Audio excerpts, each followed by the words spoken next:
Saladin Islamic इतिहास के एक हीरो थे। वो एक बहादुर योद्धा थे। वो एक बुद्धिमान शासक भी थे। सलादीन अपने न्याय और दया के लिए जाने जाते थे। वो 12वीं शताब्दी में रहे। उन्होंने क्रूसेडर्स से लड़ाई लड़ी।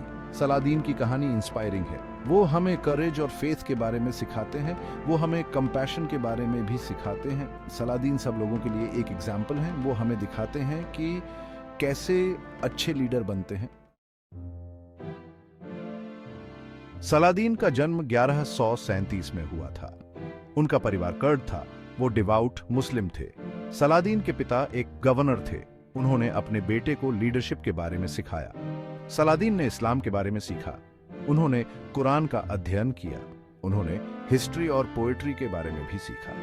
इन टीचिंग्स ने उनके कैरेक्टर को आकार दिया। उन्होंने उन्हें एक मजबूत और न्यायप्रिय नेता बनाया। मुस्लिम दुनिया डिवाइडेड थी। कई अलग अलग शासक थे। सलादीन उन्हें यूनाइट करना चाहते थे। वो अपने चाचा शिरकुह के साथ एक मिलिट्री कैंपेन में शामिल हुए। वो इजिप्ट गए। सलादीन ने खुद को एक स्किल्ड योद्धा साबित किया। वो रैंक्स में ऊपर उठे। जब उनके चाचा की मृत्यु हो गई तो सलादीन इजिप्ट के रूलर बन गए। यह उनके जीवन का एक मेजर टर्निंग पॉइंट था। सलादीन नॉलेज को महत्व देते थे। वो खुद एक स्कॉलर थे। उन्हें किताबें बहुत पसंद थीं। उन्होंने लाइब्रेरीज और स्कूल्स बनवाए। उन्होंने स्कॉलर्स को अपने दरबार में आमंत्रित किया। सलादीन एजुकेशन में विश्वास करते थे। वो सोचते थे कि यह सभी के लिए इंपॉर्टेंट है। वो चाहते थे कि उनके लोग लर्नड बने। वो चाहते थे कि वो सोसाइटी में कंट्रीब्यूट करें। भाग 5, जेरूसलम की विजय। क्रूसेडर्स ने जेरूसलम पर कब्जा कर लिया था। मुसलमानों को अपने होली साइट्स पर जाने की अनुमति नहीं थी। इसने सलादीन को बहुत दुखी किया। उन्होंने शहर को वापस लेने की कसम खाई। 1187 में सलादीन की सेना ने क्रूसेडर्स से लड़ाई लड़ी। यह लड़ाई हत्तीन में हुई थी। सलादीन ने एक डिसाइसिव जीत हासिल की। इस जीत ने जेरूसलम पर फिर से कब्जा करने का रास्ता साफ कर दिया। भाग 6, एक शासक की दया, जेरूसलम का उदाहरण। सलादीन की सेना ने जेरूसलम को घेर लिया। शहर सरेंडर करने के लिए तैयार था। सलादीन अपने सैनिकों को अटैक करने का आदेश दे सकते थे। वो क्रूसेडर्स के हाथों हुए खून खराबे का बदला ले सकते थे। लेकिन सलादीन ने एक अलग रास्ता चुना। उन्होंने क्रिश्चियंस को शांति से जाने दिया। उन्होंने उन्हें सेफ पैसेज की पेशकश भी की। दया के इस एक्ट ने दुनिया को चौंका दिया। इसने सलादीन के असली कैरेक्टर को दिखाया। भाग 7, न्याय की विरासत। सलादीन के कानूनी सुधार। सलादीन एक न्यायप्रिय शासक थे।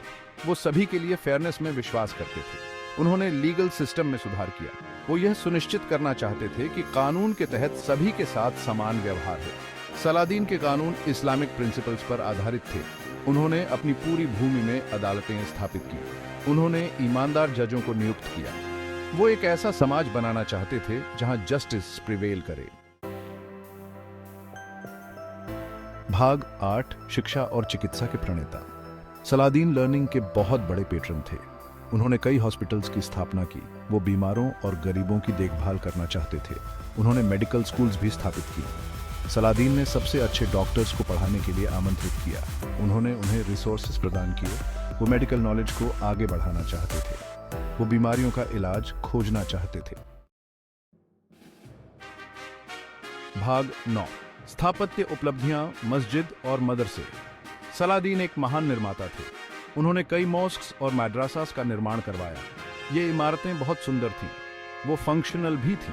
उन्होंने वर्शिप और लर्निंग के स्थानों के रूप में काम किया। सलादीन के आर्किटेक्चरल प्रोजेक्ट्स ने कई लोगों को रोजगार दिया। उन्होंने अपने शहरों को सुंदर भी बनाया। ये इमारतें उनके विजन और लीडरशिप का प्रमाण हैं। भाग 10, सलादीन की स्थायी विरासत, युगों के लिए एक प्रेरणा। 1193 में सलादीन की मृत्यु हो गई।